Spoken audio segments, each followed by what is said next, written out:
For this camp with Josh, we've been really sort of focusing on movement.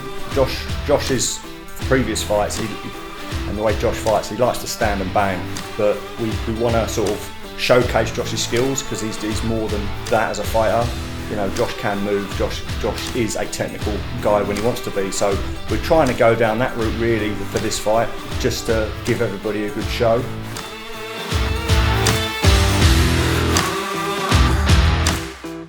So Isaac, we know a little bit about Isaac. He comes from an MMA background, but I've seen him before. He hits well, he kicks very well.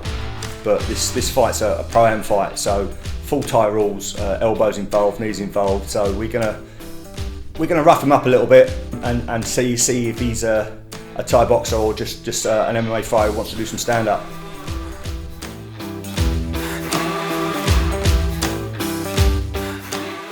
Thai boxing is Thai boxing, whether it's an amateur fight or a pro fight. People can get hurt, so we take our training very seriously. I want to make sure that, you know, with an amateur fight, people have got to go to work 2 days later, so we've got to make sure that they're safe and that they're not earning big money, so that sometimes life gets in the way of training. But we try to train as hard as we can with people's lifestyles. For amateur fight, obviously pros, that's their life, that's what they do. But with amateur fight, we try to make sure that we can manage a life, you know, work-life balance. It is still work, but it's just extra work for those people who do want to fight.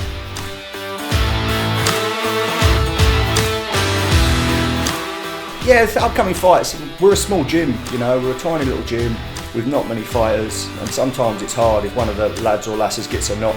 It reduces the amount of people who are training, so it can be hard to sort of find that balance of going hard enough for people to fight and you know, preventing injuries.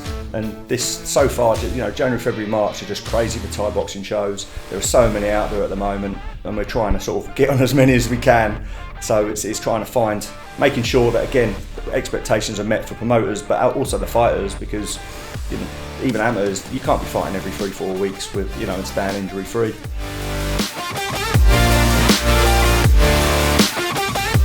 Again, I think they're fighters, but they're still human. People still have concerns and worries, and it's just trying to, you know, set their mind at ease. And if they want to fight, they're going to fight. If they don't want to fight, I'm never going to make anybody fight, because it's their life. But I'm quite lucky here with the group we've got. They're all invested. They all want to learn. They all want to get involved. They all want to get in the ring, and that makes my job easy. You know, if people want to do what I want them to do, and I say, right, okay, we're going to do this today, and there's no one moaning about it or complaining, yeah, it's hard, it becomes a joy, and that's why I do this. I don't do this as a job, I do this as a joy.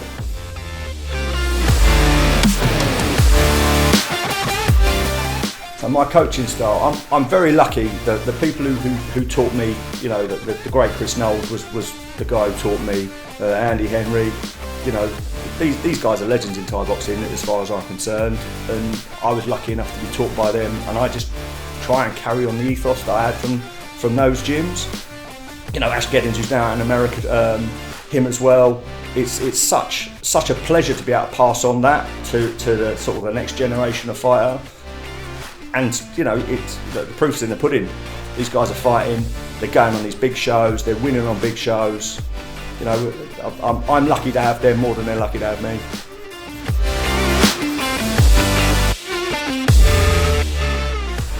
So yeah, this gym, say it's not business. I don't run it as a business. I never have, never will. That becomes a business that's down like on the head.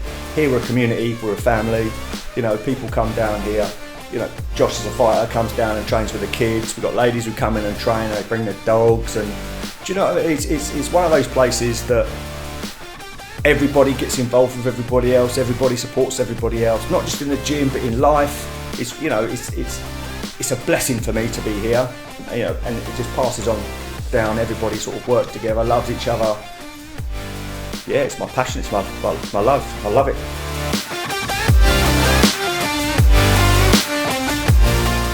Just coach, support them. I think if there are two types of gym really. You know, there's the gyms that are out there to make money, and then there's gyms out there who, because people love the passion and the sport.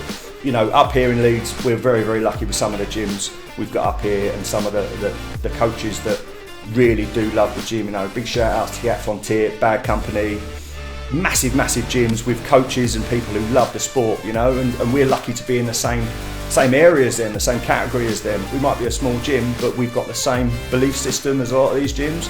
Just if you're a coach, do it for the love of it, not for the money.